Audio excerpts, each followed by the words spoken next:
అందరికీ నమస్కారం. భారతంలో లేనిది ప్రపంచంలో ఎక్కడా ఉండదు. ప్రపంచంలో జరిగేవన్నీ భారతంలో ఉన్నవే. పంచమ వేదమైన మహాభారతం గురించి పండితులు ఈ విధంగా చెబుతారు. భారతంలో కథలన్నీ చాలామందికి తెలుసు. అలాగే కొన్ని వెలుగులోకి రాని కథలు ఉన్నాయి. వాటిల్లో కొన్ని కథల గురించి ఈరోజు ఈ వీడియోలో మనం తెలుసుకుందాం. వరం కోరుకోమన్న దుర్యోధనుడు. పాండవులు జూదంలో ఓడి అరణ్యవాసం చేస్తున్నప్పుడు ఓసారి అదే అటవీ ప్రదేశానికి దుర్యోధనుడు వస్తాడు. ఒక చెరువుకి చెరో పక్క పాండవులు దుర్యోధనుడు టెంట్లు వేసుకుని ఉంటారు. ఆ చెరువులో గంధర్వులు నివాసం ఉంటుంటారు. దుర్యోధనుడు ఆ చెరువులో దిగి స్నానం చేస్తుంటే గంధర్వులు బంధిస్తారు. అర్జునుడు వారి నుంచి దుర్యోధనుని రక్షిస్తాడు. తనను కాపాడినందుకు దుర్యోధనుడు అర్జునుని ఏదైనా వరం కోరుకోమంటాడు. అవసరం వచ్చినప్పుడు అడుగుతానని చెబుతాడు అర్జునుడు. భీష్ముడి బంగారు బాణాలు కథ. భీష్ముడు, ద్రోణాచార్యుడు వంటి వీరాది వీరులు కౌరవుల వైపు పోరాడుతున్న దుర్యోధనునికి గెలుపుపై ధీమా లేదు.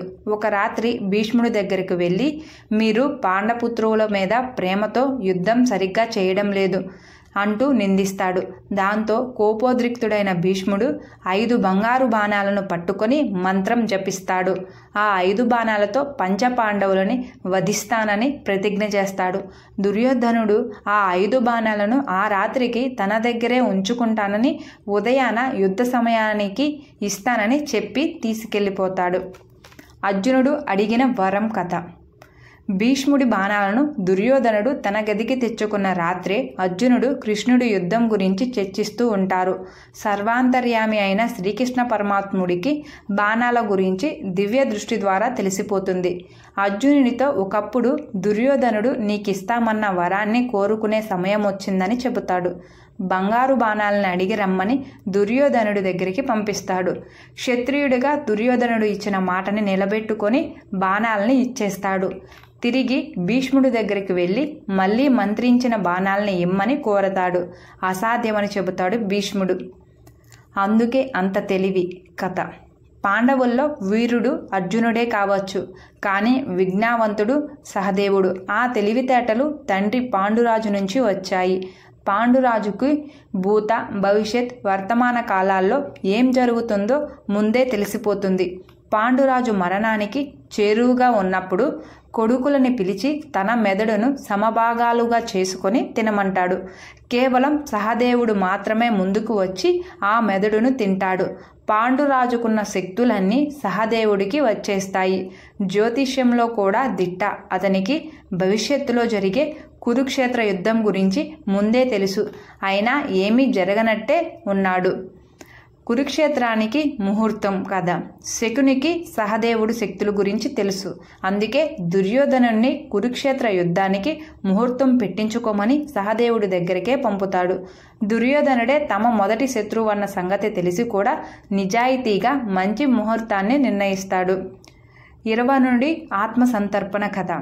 తండ్రి విజయాన్ని కోరుతూ తననే తాను కాళీమాతకి బదిలిచ్చుకున్నాడు ఇరవనుడు. అతడు అర్జునునికి ఉలూచీకి పుట్టిన కొడుకు. కురుక్షేత్ర యుద్ధంలో పాండవుల విజయం కోసం కాళీమాతకి పూజ చేస్తాడు. తనని తాను ఆత్మసంతర్పణ ఇచ్చుకునే ముందు పెళ్లి చేసుకోవాలని అనుకుంటాడు. భర్త చనిపోతాడని తెలిసి ఏ అమ్మాయి పెళ్లికి ముందుకు వస్తుంది? అందుకే కృష్ణుడు మోహిని అవతారాన్ని అమ్మాయిలా మార్చి అతనితో పెళ్లి చేస్తాడు. ఆ తరువాత ఇరవనుడు చనిపోతాడు. ధృతరాష్ట్రుడికి 101వ కొడుకు కథ. ధృతరాష్ట్రుడికి 100 మంది కొడుకులు, ఒక కుమార్తె అని మనకు తెలుసు. కానీ అతనికి 101 మంది కొడుకులు ఉన్నారు. 100 మంది గాంధారికి పుడితే ఒక కొడుకు మాత్రం ఒక దాసికి జన్మిస్తాడు. గాంధారి గర్భవతి అని తెలిసాక ధృతరాష్ట్రుడికి సేవలు చేసేందుకు సౌలి అనే దాసిని నియమిస్తారు. వారిద్దరికీ పుట్టిన వాడే యుయుస్తు. ఉడుపి రాజు కథ. 5000 ఏళ్ల క్రితం జరిగిన కురుక్షేత్ర సమరంలో అందరూ రాజులు పాండవుల వైపో కౌరవుల వైపు పోరాడారు. కానీ ఉడిపి రాజు మాత్రం ఎటు మద్దతు తెలపకుండా తటస్థంగా ఉండిపోతాడు. అతడు కృష్ణుడితో యుద్ధంలో పాల్గొన్న వారికి రోజు ఆహార పానీయాలు అవసరం, వాటన్నిటినీ నేను అమర్స్తాను అని చెబుతాడు. అలా 18 రోజుల పాటు ఇరువైపుల సైనికుల భోజనాలను తానే ఏర్పాటు చేశాడు. అంతేకాదు ఎప్పుడు ఒక్క మెతుకు కూడా వృధా అవ్వకుండా చూసుకునేవాడు. అదెలా సాధ్యమైందో ఎవరికీ అర్థమయ్యేది కాదు.